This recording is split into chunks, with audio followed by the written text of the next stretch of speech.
A quick note before we explore Orkney are the Scottish rules on the right to rhyme. Since 2005, you can explore Scotland with few restrictions.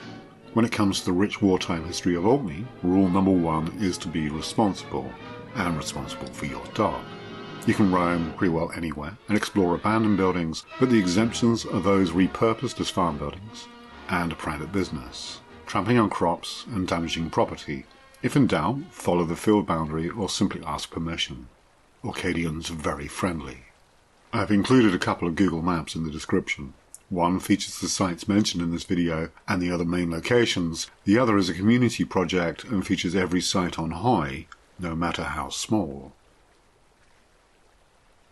Scapa Flow, one of the world's largest natural sea harbours at 120 square miles, has long been a haven for fleets. The Vikings named it, and it means large body of water between the land, and it was used for one of their ground fleets of longboats, and has been an important human waterway from well before the pyramids and Stonehenge were built. The Admiralty was aware of its potential back in the 19th century and built a battery and Martello towers. These date from the Napoleonic period. As well as this little gun emplacement, the remains of a 19th century battery located near Holm. Scapa Flow, for its short periods as being a naval base, is rich in remains. Everything from air bases to artillery emplacements and the things military personnel need. There's a lost First World War 18-hole golf course, built by officers, with each of the big ships building their own hull, to the elaborate Art Deco cinema found on Hoy, built by Royal Marines in the Second World War. It's now a private house, and it originally had a large Nissan hut as the auditorium behind. Prior to 1900, Britain's enemies were France, Spain and the Netherlands, hence the number of bases in the south of the country. But following on from the founding of Germany in 1871, the new country entered into an arms race to compete with Britain, the world naval superpower. By the outbreak of the Great War, they were catching up, and a new base to control the North Atlantic and North Sea was essential. Initially, Scapa Flow was not the first choice. The new docks at Rosyth on the Firth of Forth were building battleships, and it's remained an important deep-water harbour for shipbuilding and maintenance for the Navy. And in the first decade of the 20th century, the Firth of Cromarty was already being prepared as a deep-water haven for the Grand Fleet. Cromarty Firth went as far as building gun emplacements, submarine nets, and having the entrance mined, a seabed minefield that could be activated by observers on shore. But the Admiralty had a real fear of submarine attacks, and one may presume such a small entrance could easily be mined by the enemy, and it's a wartime site I will explore in the future.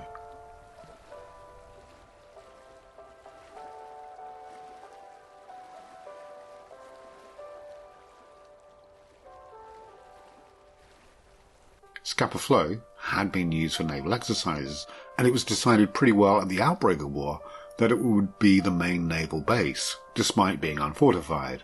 But instead, submarine nets, booms and minefields were quickly installed. Gun emplacements were built at the mouths of Scapa Flow, and the remains of these distinctive horseshoe emplacements can be seen at Ness, at Hoxa and one north of Kirksound. 2 artillery positions with 4-inch guns or quick-firing 12-pounders, and they shared a magazine dug into the rocks.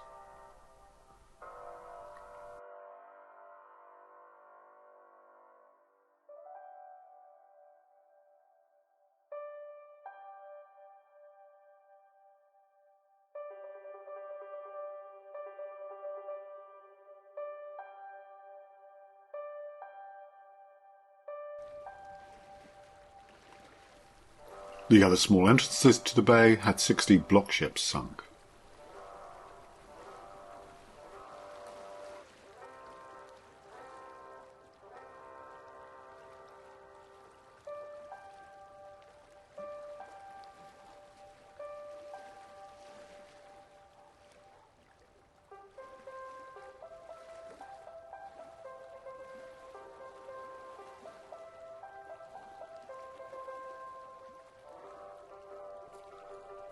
The Navy was also embracing air power to hunt down U-boats. A seaplane station was established on Loch Ness, but it proved too shallow, so they moved it to Hotham Bay, within Scapa Flow. 18 seaplanes were stationed there throughout the war with 400 personnel, with a role to patrol for U-boats and bomb them if possible. Little remains, although you can make out the plan of the buildings, and it is the ferry point to get across to Hoy. A little further up from Hotham Bay was a small airfield where early tests to land planes and aircraft carriers was carried out. The Naval Air Headquarters remained in the requisitioned hotel that's still operating as the Standing Stones Hotel on the shores of Loch Ness. Living in Wales, I heard about Jellicoe Specials, named after the admiral who initiated the huge logistical operation of supplying the fleet with fuel and men. Trains run by Great Western moved many tens of thousands of tons of quality steam coal up from the South Wales coalfields along now closed rail lines, and then up through Shropshire, the north and onto Scotland. Some will tell you these coal trains were destined to Thurso, and then on by steamer to the Grand Fleet in Orkney. However, Thurso was for troops. There's no rail connection between the town rail station and the small docks. Instead, coal was shipped to Grangemouth on the Firth of Forth, and then by steamer to fuel the dreadnoughts, the Fearnoughts. Although some were oil-powered, or at least had supercharging capacity of having oil sprayed onto the coal in the boiler. For military personnel, Jellicoe Specials was simply known as Naval Specials to get men to and from Orkney from the rest of the country, although these trains were known as the Misery, given it was a 24-hour train ride to get to and from Euston and London. These troop trains were resumed in 1939 and continued to be nicknamed the Misery. The actual military actions in and around Orkney were minimal. German U-boat attacks were thwarted. U-18 tried to enter in November 1914. A trawler drafted into the Navy searching for submarines rammed her, causing her to leak, prompting her flight and surfacing, with one crew member dying. UB-116 made an attempt in October of 1918, but was detected by hydrophones before entering the anchorage, then destroyed by shore-triggered mines, killing all 36 hands. Despite the lack of success entering Scapa Flow, German U-boats did have their victories. Following the Battle of Jutland in 1916, when both fleets engaged each other on the 1st of June, resulting in a draw, but with the Germans withdrawing their fleet to safer waters, HMS Hampshire was ordered to escort Lord Kitchener to Russia. Departing Scapa Flow on the 5th of June, in heavy seas and just a mile and a half from Orkney mainland, she hit a mine laid by a German U-boat and sank quickly. 737 died, including Lord Kitchener and his diplomatic party. Only 12 sailors survived. On the 22nd of June, a little fleet of trawlers drafted into the water as minesweepers set off from Kirkwall to clear mines in the area. HM Drifter hit one and exploded, with all 9 crew dying.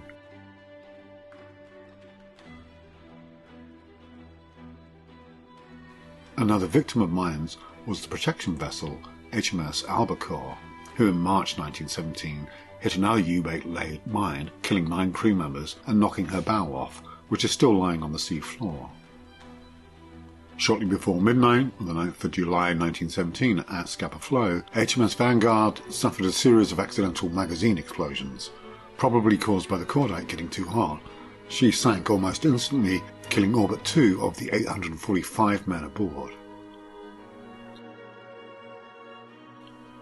This monument to Lord Kitchener was erected with public subscriptions in 1924, and in the last decade a memorial to the other 736 dead has also been erected alongside and listing them.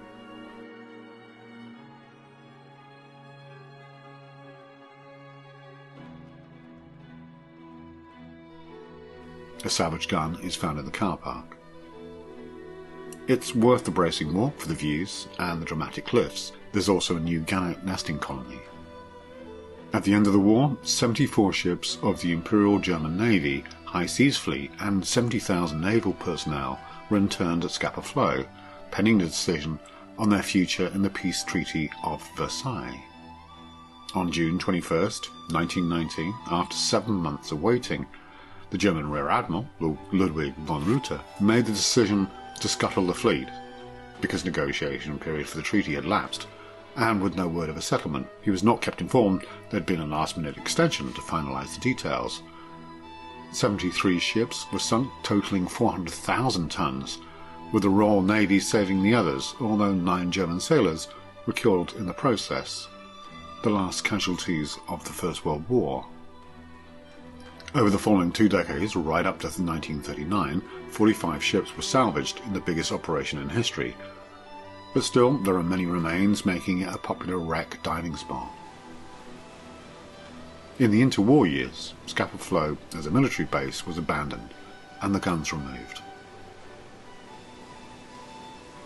In 1939, the Home Fleet suffered the same problems it had in the First War, although now with the added danger of air assault, although Scapa Flow was at the limits of German air power, and the Home Fleet returned.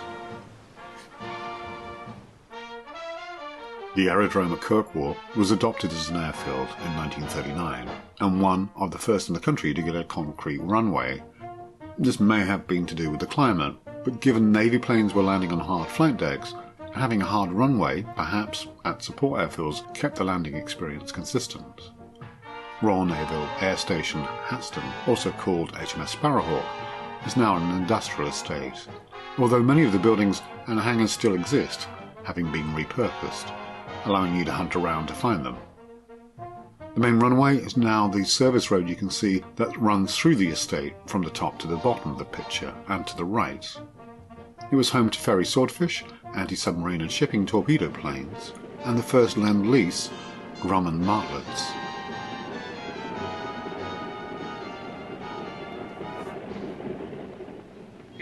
Defences again for Scapa Flow were hastily installed. Block ships were sunk in the key side entrances, batteries built, although some were not fully operational until 1941, and submarine nets installed. However, there was a degree of complacency.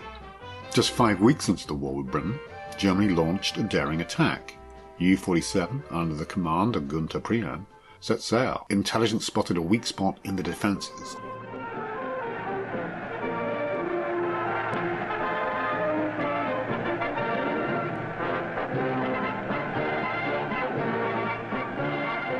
Nothing had been left to chance.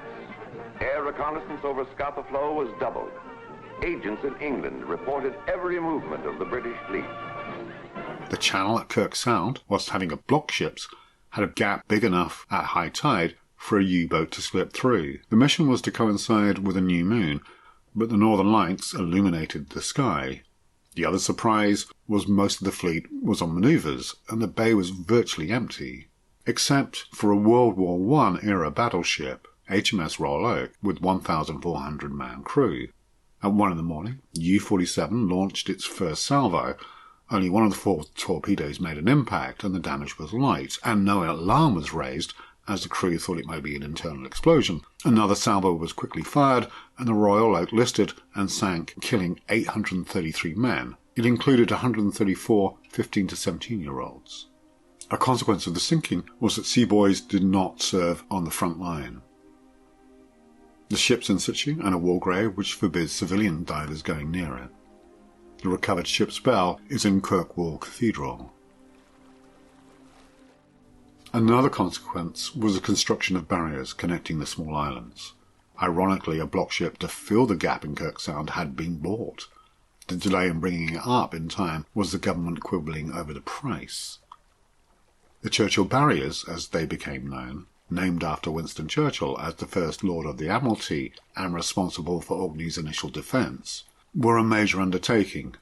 The recruitment of workers a particular problem despite offers of good pay and conditions. The solution was to use Italian prisoners of war.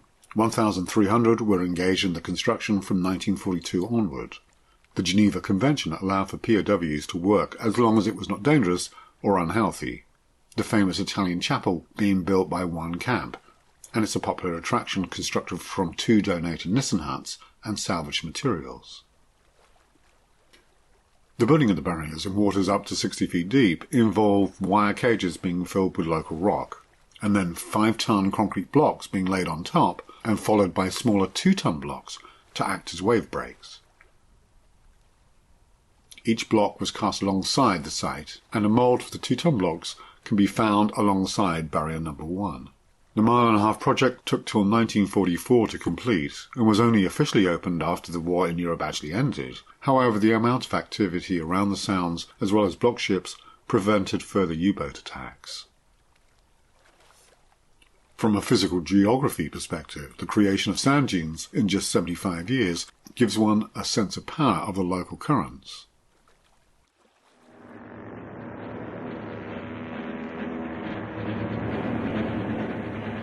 Three days after the sinking of the Royal Oak, 4 Luftwaffe Junkers Ju-88 bombers raided Scapa Flow on the 17th of October, in one of the first bombing raids on Britain during the war. The attack badly damaged an old base ship, the decommissioned First World War-era battleship HMS Iron Duke, which was being used as a floating headquarters. 1 man died and 25 were injured. One of the bombers was shot down by No. 1 gun of the heavy anti-aircraft battery on Hoy. 3 of the crew died, while the radio operator, whilst badly burned, managed to parachute down. The anti-aircraft battery is just off the road on from Hoy up from the harbour. The 4 emplacements have been covered to form livestock sheds. The bombing of HMS Iron Duke highlighted the dangers of having so many critical departments housed aboard moored ships. The movement of personnel to the shore led to a great expansion of the Ness naval base, which had now become commissioned as a land-based ship, HMS Proserpine.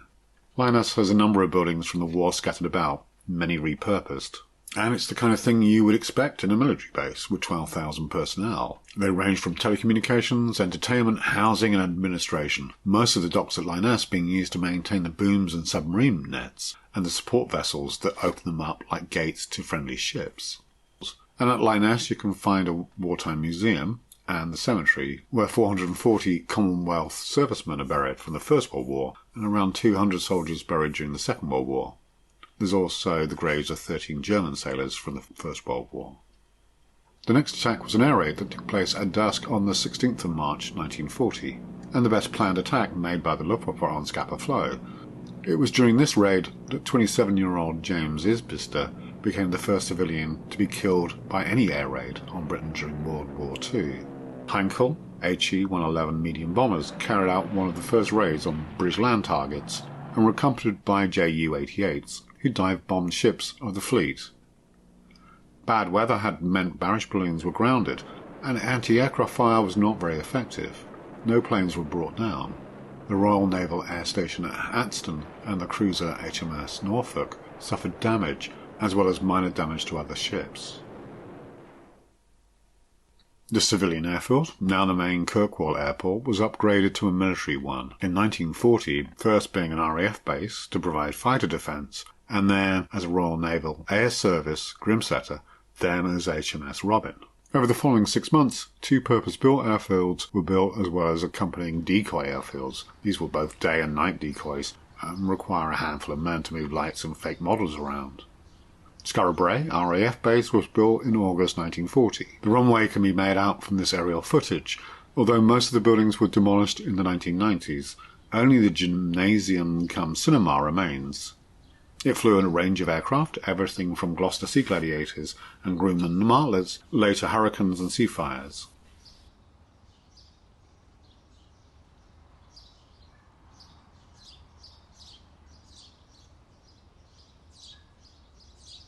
Another base a few miles away for the Navy followed it in April 1941 as HMS Tern, otherwise known as RNAS Twatt.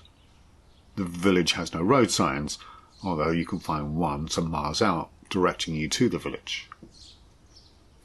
This served as a maintenance station for planes off carriers, with a number of women mechanics, as well as training base for the Navy Air Service. Sikorsky hoverfly helicopters were also stationed here for patrols, and it was also the home for submarine attack planes. Several buildings survive, such as the control tower that sits on top of the command centre. There's the facade to the cinema, as well as other buildings and the bases to the hangars that can be seen here. You can visit, although there is a guided tour, for around £6.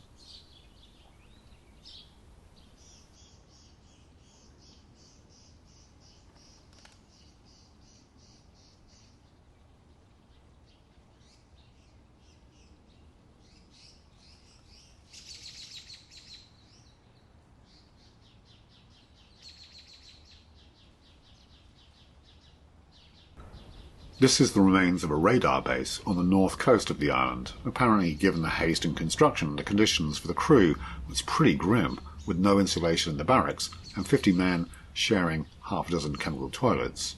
It was declared unfit for human habitation by the Navy, who passed on the running of the site to the RAF. The most intact remains of Fortress Orkney are the batteries. A small one on the cliffs of Yesnaby was for anti-aircraft training. The marks in the concrete base demonstrating a number of different guns were mounted. There's the remains of a radio building and a magazine store, and of course there's some stunning cliff-top views.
Overlooking Kirksound, and built after the proverbial horse had bolted, that is, after U-47 slipped through, is this battery with some local stone cladding.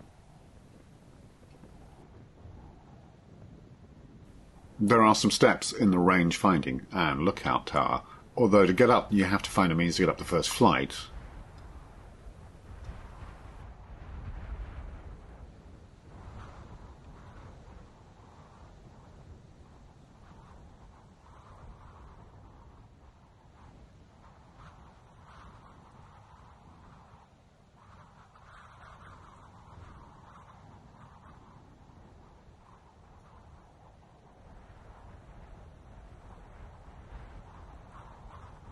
These pillboxes with 3 slits are navigation aids for entering the channel. The design hid the lights from aircraft. Ness Battery, as Strom Ness, is well preserved. It was in the hands of the Territorial Army until recently, and the mess buildings are in a good original condition, and have original artwork. Life, given the lack of attacks, was evidently dull, and someone had a lot of free time on their hands. There is an entrance fee and guided tours, although you cannot climb up the control and ranging towers. There are First World War batteries further up the coast, and a number of positions accessible along the shore.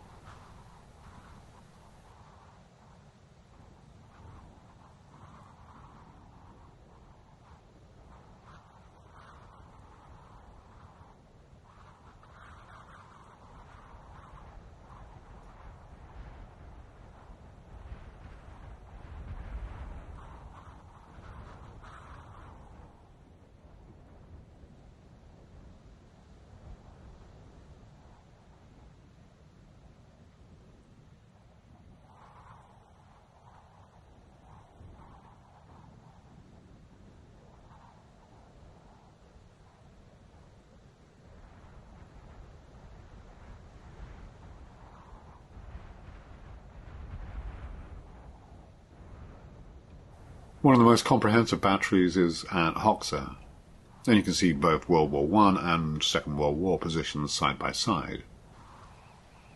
The layout for all was similar, although Hoxa is the biggest with pairs of gun emplacements. The lowest emplacements are for searchlights.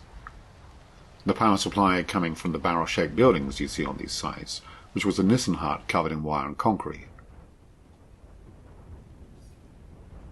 The main defence was 12-pounders, 4-inch and 6-inch naval guns, and as coastal defence guns dated from the end of the 19th century, there was little difference between those used in either First or Second World War, although I'm no expert on guns, so very happy to be corrected.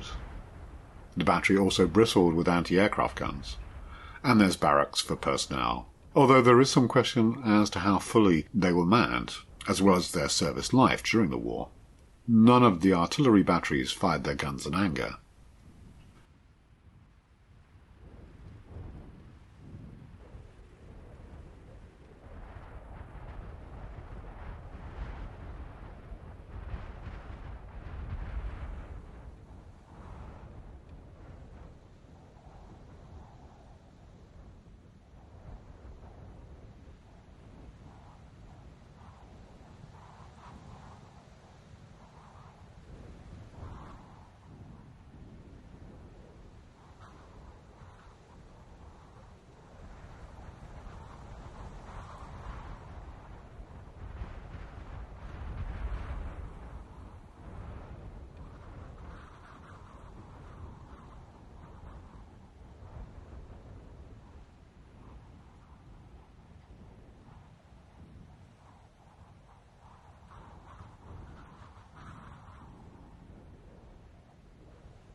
Somewhere around 40,000 military personnel were based in Orkney during the war.